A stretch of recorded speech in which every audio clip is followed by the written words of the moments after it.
Hey, oh, okay, there we go. Boom. What's up, everybody? Big Sto, Nora. Actually, I think we actually switched sides this time, believe it or not. But welcome to episode 75 of Office Hours. Um, Nora, how we doing?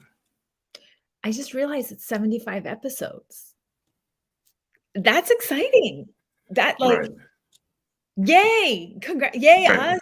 Like, right. um, and also we wouldn't get to 75 if it wasn't for everybody who shows up and participates and shares and comments and does, subscribes and does all the things. And so,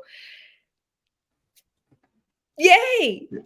Yeah, I can use seriously, thank some like, yay. right, right. Um, yeah, seriously, thank you all for supporting and joining us for these 75 episodes, multiple years. Yeah, and make sure you check out the other 74 episodes.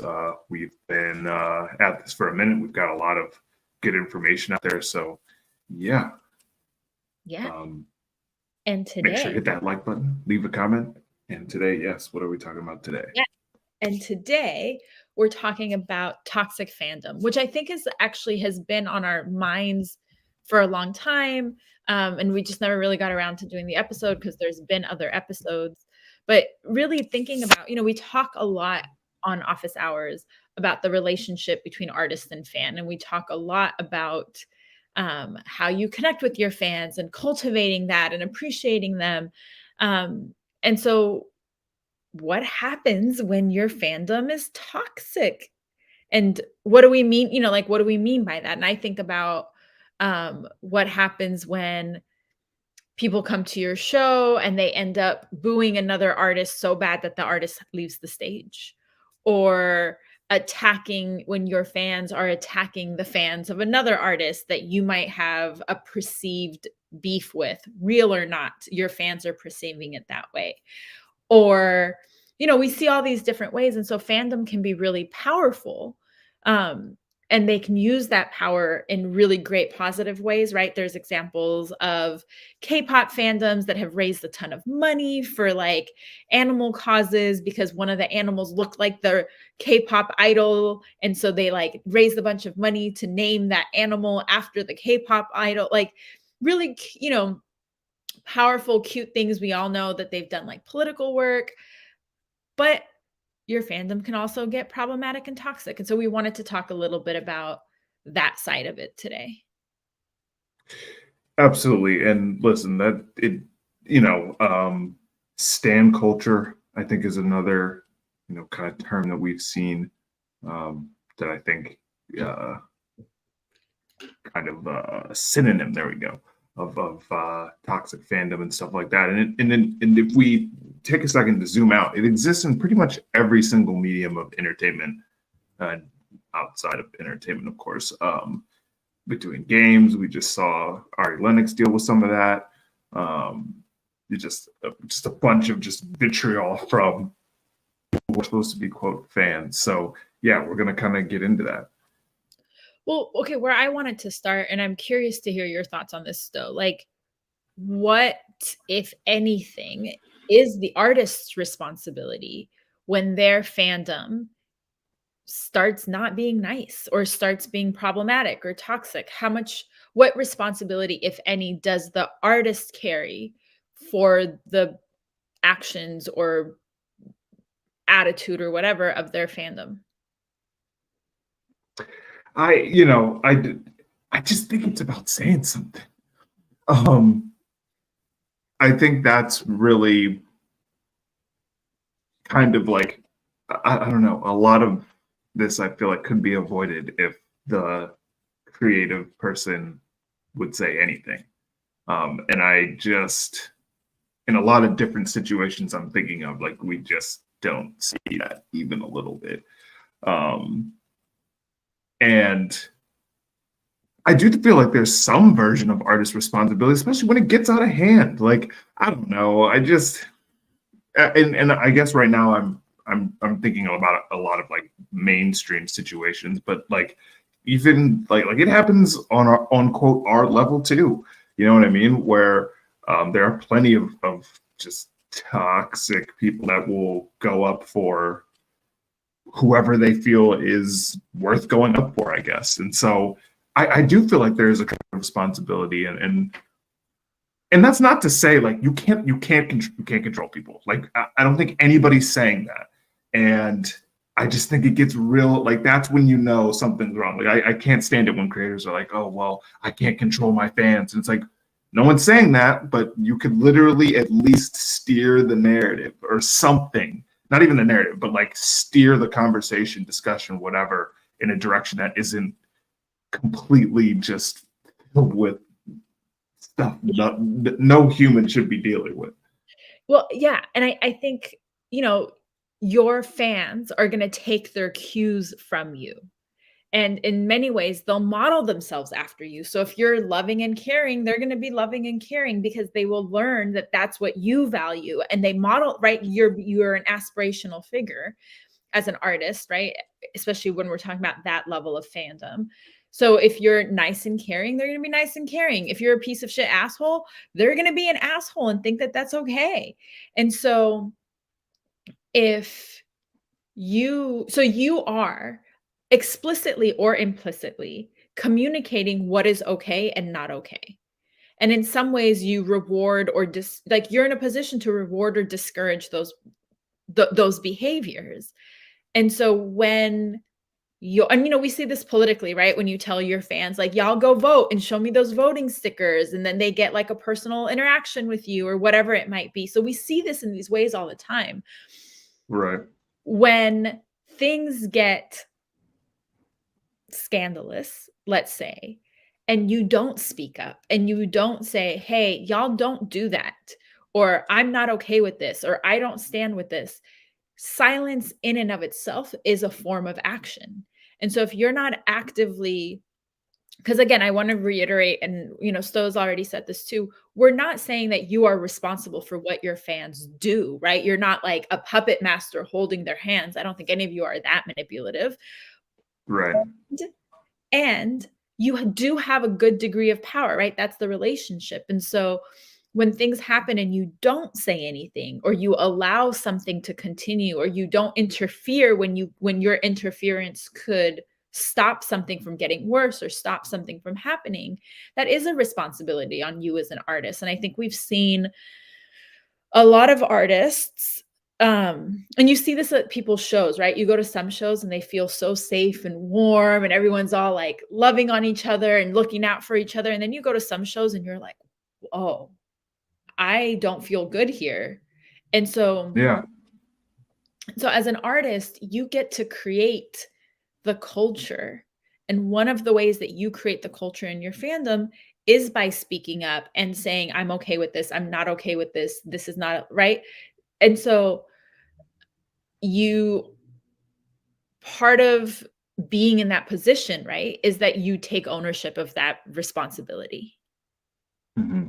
And that's what I mean by like every level. Like I've seen this on the local level, quote state level or whatever, national level, mainstream level. Like once you like when you allow that behavior to keep going and stuff like that, like Nora said, like we all have these platforms, and so I don't know if power is the right word, but like there's influence. There we go.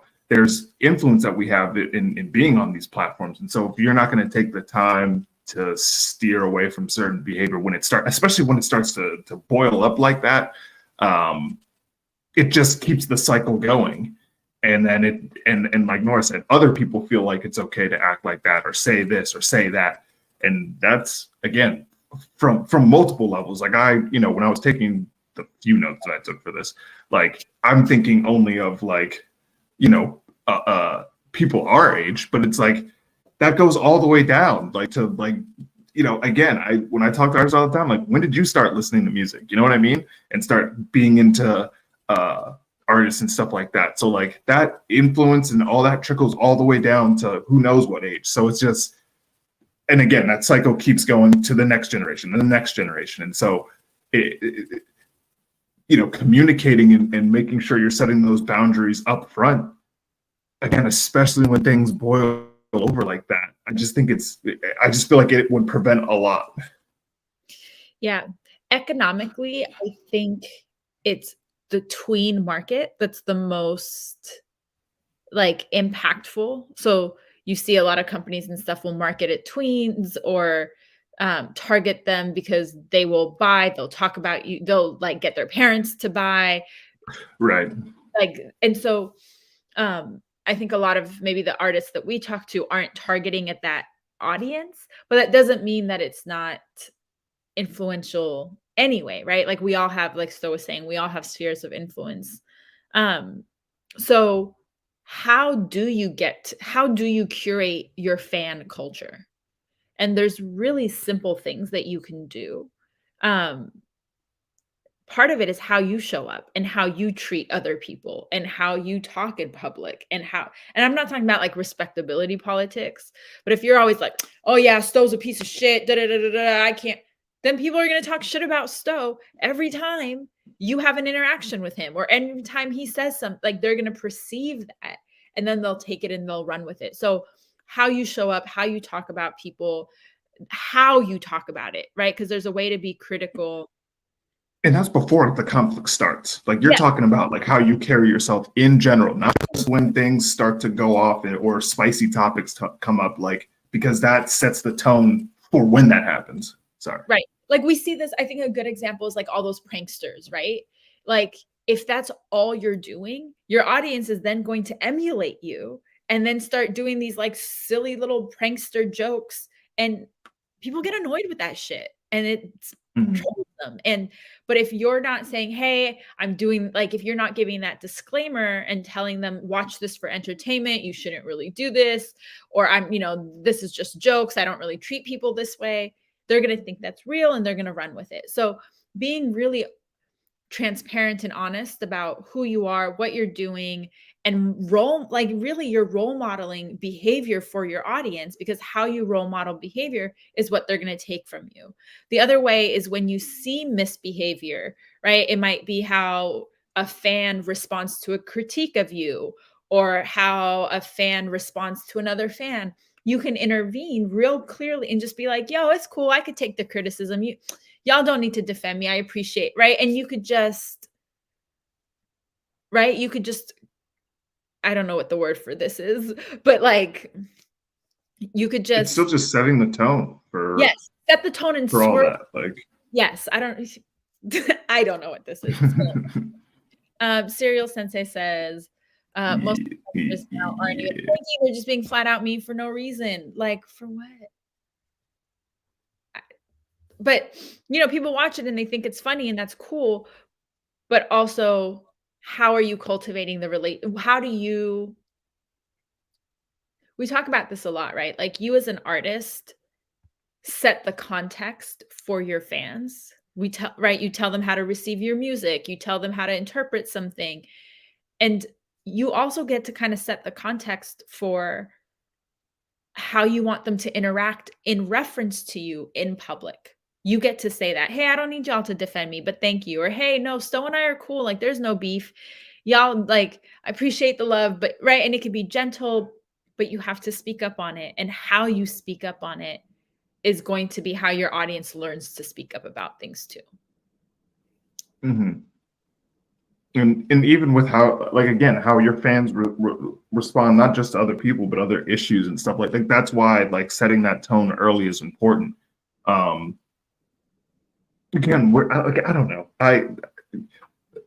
We are leaders in this. Like, I don't know. I do feel like that's a pressure sometimes that we all don't necessarily want to take on at all times. But when you're like a figure and trying to, put yourself out there on any medium, like what you say outside that medium still matters. And people are hearing that of all types, shapes. And I get it. There's the whole like, well, maybe my stuff's not for them. And it's like, fair enough. But how you show up, how you react, how you interact with others, both positive and negative, people are paying attention. Like even if it doesn't look like it's going viral or it doesn't look like too many people are watching, like I don't know, my mom always used to say that, like someone's always watching even if they aren't saying anything. And so like like, again, I'm not, like Nora said, we're not trying to say like all this respectability politics and stuff like that, but like, if you're coming out off rip with all this vitriol and get them type stuff, like that, like mob mentality, like genuinely, that's what some of this toxic fandom is. It's mob mentality. And if you listen, I'm putting on my sociology hat here for a second, like it's kind of cultish behavior too. There are similarities there. Like, I'm not trying to like be fear mongering or whatever the hell the word is. That's like actually true. And so how you show up in spaces and in conflict, and how, especially when people like don't necessarily agree, or they, even when they come with vitriol, how you react to that sets the tone, not just for that day, but as you keep going on. So I started thinking about like, this really is a show by a sociologist and a psychologist providing music business advice, because you and I always come to perspectives, but because Right. what we're dealing with is human behavior and human psychology. Like, at the end of the day, and we say this all the time, music is about the human connection. Being successful in music business is about successfully connecting with people and getting them to want to hear what you have to say and getting them to feel an emotional connection with you. And so it's beautiful when your fans do feel such an emotional connection with you that they're ready to go to internet war for you on your behalf. They're ready to troll people on your behalf, and they're ready to dox people on your behalf. That is, for better or for worse, a representation of how strongly they feel about you. And yet, in some ways, you're like the parent figure, right? You're the power figure in this context. And you have a responsibility and an opportunity to say, hey, y'all, like, we not doing all that. No, it's cool. I got it. Don't worry. I'll take care of it. And I think sometimes maybe the fear is you've worked so hard to build up that fan base. The fear I can imagine is, well, if I say something critical to my fans, they might not be my fans anymore, or I might lose their support. And sure, there's always a risk of losing fans, but you might lose fans for not saying anything. You might lose fans for like, it goes both ways, always. It goes both. You might lose fans because you changed your hair color or wore an outfit. Like, right? Fans come and go. And so you cannot build your career to be reactive to your fans. You want to be responsive to them, but you don't want to be reactive to them. And so the more, and this is true, you know, and we're going to talk about this in a future episode too, but especially as artists, you have political power, right? You can get people to vote. You can get people to support something. You can get people to not support something. You can organize them to sign petitions. You can get them to raise money for a cause. You can encourage them to sign a ceasefire. You know, like, you can do all kinds of shit. And so there's always a risk in speaking up, but there's also a risk in not speaking up.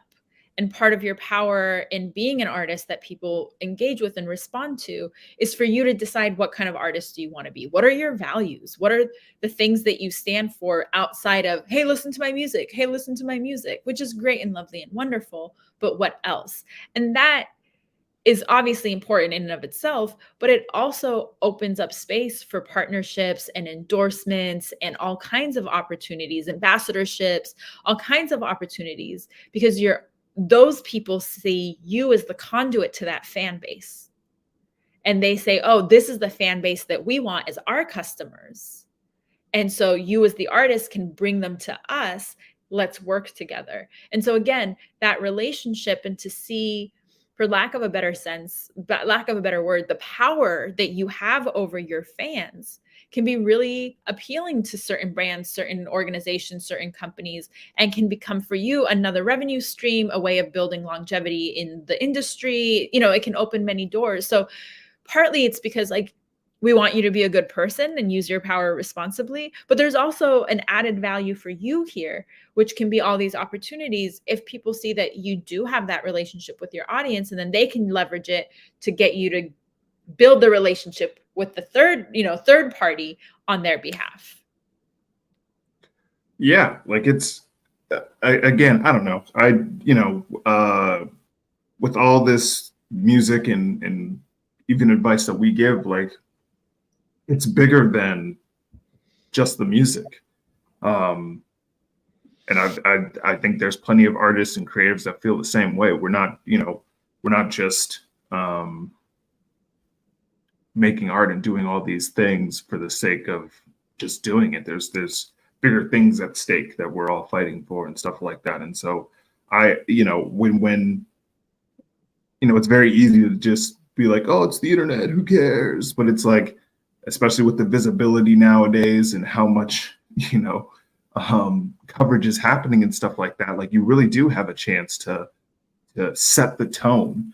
And again, it's really, we just don't want to repeat the cycle. I think sometimes we forget how like even just that one little comment can then, they think it's okay. And then, even if it's months down the line, you see that come up. It's like, well, I saw this interaction before and it was okay. So like, I'm here. I'm coming with all that I have and stuff like that. And so if you're able to set the tone and start the conversation with them and make sure like, yo, we don't do that here,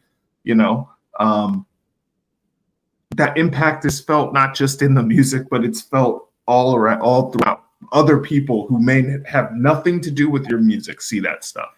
And so I really do think it's about setting that tone and making sure that people understand where you stand on a lot of things. Also, so something you said right now about like, oh, people think, oh, it's just the internet. And then the internet is real. It's real people running the internet. It's real people behind those accounts. It's real. I mean, bots and trolls and AI and shit aside, but it's real people, right? And like most of us are still interacting with real people. So when you gang up on someone or you bully someone or you whatever, like that's real people. Mm-hmm. And so I think that it's an easy excuse to be like, oh, it's just the internet. Like who cares? I'll never see them. Yeah. But like, and maybe that's something as an artist to really lean into. And again, coming back to, you're dealing with real people. Each of those comments, each of those followers, whether or not they're fans, that's a real person. And so if we remember that we're dealing with real people, we say this all the time when we talk about press, right? You're not pitching to just like some whatever Rando. To a human being who's busy and stressed and burnt out and wants to support you. So make it easy for them to support you so they can write about your thing. All that to say, the internet is real. It's made up of real people, and you have some power over the experience that people have in that space when it comes to you. And genuine influence. So yeah, someone once said with great power comes great responsibility, and I believe that that's true with the internet as well. So Spider-Man references aside, I think that is that originally from Spider-Man? Uncle Ben. But that's like original. Oh, man.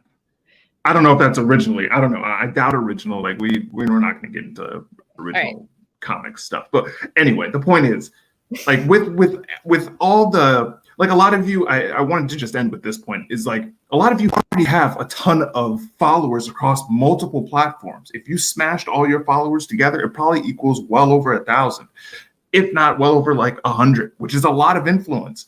And so again, even if it looks like, oh, well, no one's really seeing what I'm saying, and so who cares and all that stuff, like I get that, but like whether it's down the line or currently as you're dealing with stuff, people see that. And again, there's always influence there, whether it's on opinions, whether it's how we treat others, how we speak to others and stuff like that. So I just, we're not telling you to like be perfect little angels and never say anything, but like there's a big difference between that and just absolutely destroying people because of a difference of opinions and stuff like that. And we've only really scratched the surface here, to be clear. Like fandom, like that's just like level 1. So I don't know. We just want everybody, the interaction and all that stuff to be positive and to actually create a positive environment and a positive tomorrow, genuinely, for the next generation. And that can't happen if we're talking like garbage to each other. It doesn't mean not leaning into conflict, right? Like what we're actually like what we're actually saying is not, oh, be quiet. We're saying speak up, use your voice, use your platform, like be loud, be bold, like speak up. And it doesn't mean like, don't lean into conflict and like toxic positivity and kumbaya, it's all good, because that's not real. But speak up, and speak up when it counts, and speak up when it matters. And your fans will follow that and will be a reflection of you. So you get to decide, like, how do you want people to represent you in the world? Right. Damn. Once again, time has flown. This is like a short, quick one, but here we are 26 minutes later. Thank y'all for rocking with me. Tell us about your favorite fandoms. Tell us about artists that you think are doing it great, and artists that maybe should watch this episode and learn how to do it better. We're going to tell us about your worst interactions. Oof. Yeah. We're going to ask you hit the like, you hit the subscribe, share this episode with someone. If you tag me and tag Sto, we will always show love and support, because like we wouldn't be here without you all supporting us. We always want to hear your feedback and all the good things. Episode 75. We're almost at 100. We've been committed and consistent and doing it even when it's hard. Yeah, absolutely. Yeah, appreciate you all coming through. Smash the like button. Leave a comment. Like I'm almost certain we've all dealt with some version of toxic fandom, so I'm curious to read those. So check out the previous episodes. There's 74 other ones. I'm sure there's other information that you could probably use. But we'll be back in a couple weeks with, I don't remember. Dang. We literally just talked about it too. Age. I think it's age, like aging in music. Yeah, that's right. Old and what that means. And but if there's episodes you want to see, tell us. We read all the comments. What else should we talk about? Let us know.